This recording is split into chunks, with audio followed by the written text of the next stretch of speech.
Assalamualaikum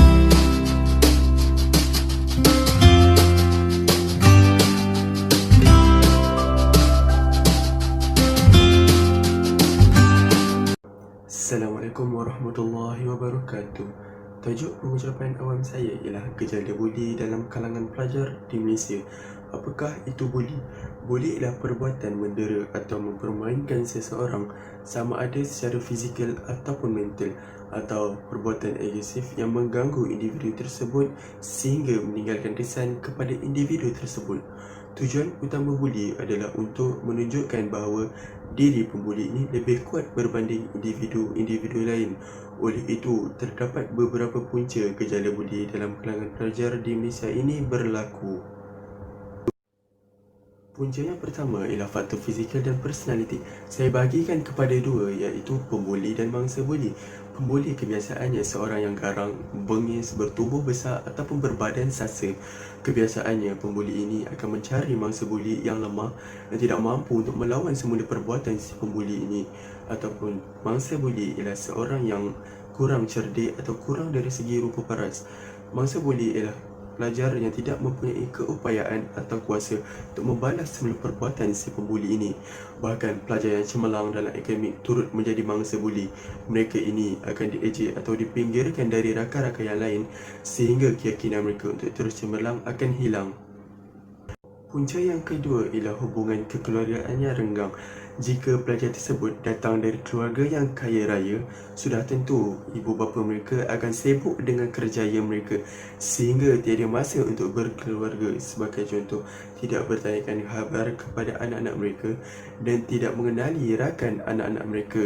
Keadaan akan menjadi lebih teruk apabila terdapat segelintir ibu bapa yang bergaduh di hadapan anak-anak mereka sehingga mempengaruhi pemikiran anak-anak mereka. Kebiasaannya, ibu bapa sebegini tidak mengajarkan anak-anak mereka mengenai adab dan sopan terhadap individu-individu lain. Maka tercetuslah buli disebabkan hubungan kekeluargaannya renggang. Punca yang ketiga ialah pengaruh media sosial. Kemajuan teknologi tanpa sepadan telah mengakibatkan budaya buli ini lebih mudah diserap masuk ke dalam diri pelajar. Pengaruh media sosial ini akan menjadi lebih teruk apabila tiada pengawasan daripada kedua ibu bapa mereka. Media sosial ini mampu memaparkan video-video atau gambar-gambar yang berunsurkan keganasan atau jenayah.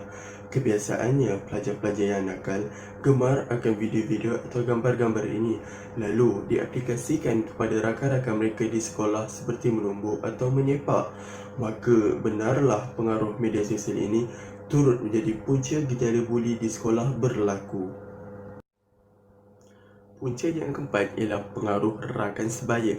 Ia terjadi disebabkan oleh kurang kasih sayang atau perhatian daripada kedua ibu bapa mereka.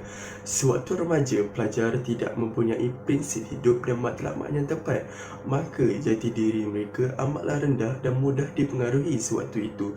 Bahkan semasa fasa keremajaan, pelajar masih belum matang dan mereka ini akan menerima bulat-bulat segala perlakuan sahabat-sahabat mereka tanpa memikirkan ia betul ataupun salah.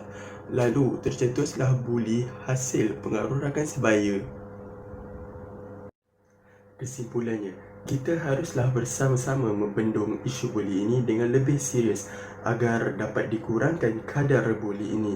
Selanjutnya, pihak kerajaan melalui Kementerian Pelajaran Malaysia haruslah meletakkan garis panduan untuk menghukum pembuli ini agar setimpal dengan perlakuan bulinya itu.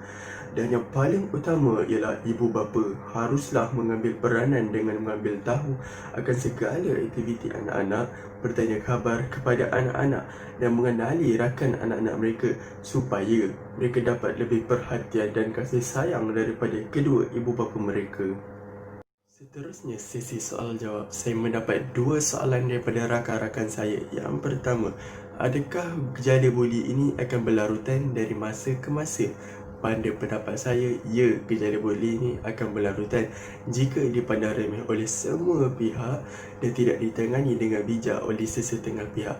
Sebagai contoh, warden di asrama akan membuli para senior di asrama yang telah membuli para junior di asrama. Maka gejala buli ini akan berlarutan dari masa ke masa. Soalan yang kedua, apakah yang harus saya lakukan jika saya dibuli di sekolah? Pada pendapat saya, jika anda dibuli di sekolah, anda tidak perlulah membalas semula perbuatan si pembuli itu. Namun, anda perlulah melaporkan kepada pihak sekolah supaya pihak sekolah akan menyelesaikan gejala buli ini dengan sebaik mungkin dan kadar buli akan berkurangan. Sekian, terima kasih.